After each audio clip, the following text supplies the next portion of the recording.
आज आपण बनवायला एकदम सोपा पालक पुलाव आणि एकदम पौष्टिक थंडगार मूग डाळीचं रायतं बनवतोय. मूग डाळीचं रायतं बनवण्यासाठी मूग डाळ स्वच्छ धुवून 2 तास पाण्यामध्ये भिजत ठेवली होती. भिजलेली मूग डाळ पाण्यामधून काढून चांगली निथळून घेतली.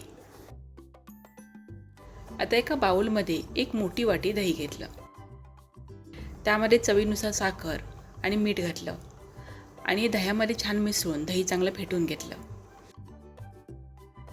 फेटलेल्या दह्यामध्ये भिजवून घेतलेली मूग डाळ घातली. त्याबरोबरच बारीक चिरलेला कांदा आणि बारीक चिरलेली काकडी घातली. आता काकडी आणि कांद्याचं प्रमाण हे मूग डाळीपेक्षा कमी घ्यायचं, म्हणजे मूग डाळीचं प्रमाण त्या दोन्हीपेक्षा जास्त असलं पाहिजे. त्याबरोबरच किसलेलं आलं आणि बारीक चिरलेली हिरवी मिरची घातली आणि आता हे सगळं दह्यामध्ये छान मिसळून घेतलं. आता दह्यामध्ये सगळं साहित्य मिसळून झालं आहे. त्यावर तुपाची फोडणी करू. त्यासाठी कढण्यामध्ये 1 चमचा तूप घेतलं. तूप चांगलं गरम झाल्यावर त्यामध्ये अर्धा चमचा जिरं आणि 7 ते 8 कढीपत्त्याची पानं घातली आणि ही फोडणी रायत्यावर घातली. वरून थोडीशी बारीक चिरलेली कोथिंबीर घातली.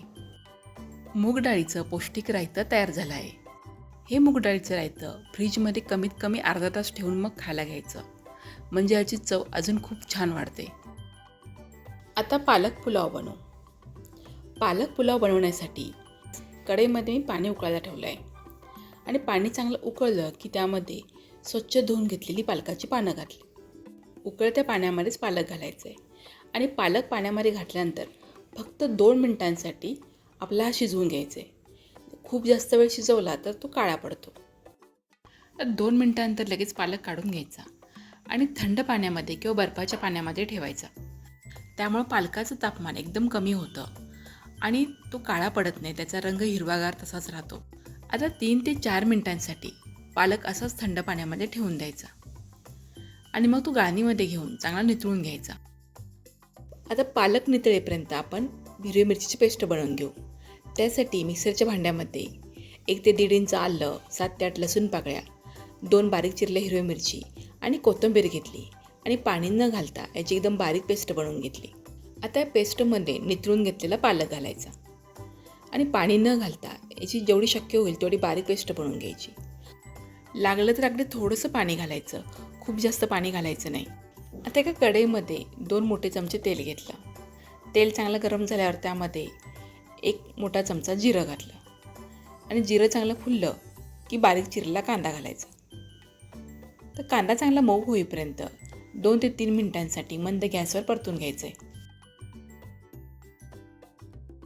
कांदा चांगला परतून झाला की यामध्ये चवीनुसार मीठ, पाव चमचा हळद, 1 चमचा धना पावडर, अर्धा चमचा जिरा पावडर, अर्धा चमचा गरम मसाला घालायचा आणि फोडणीमध्ये छान परतून घ्यायचा.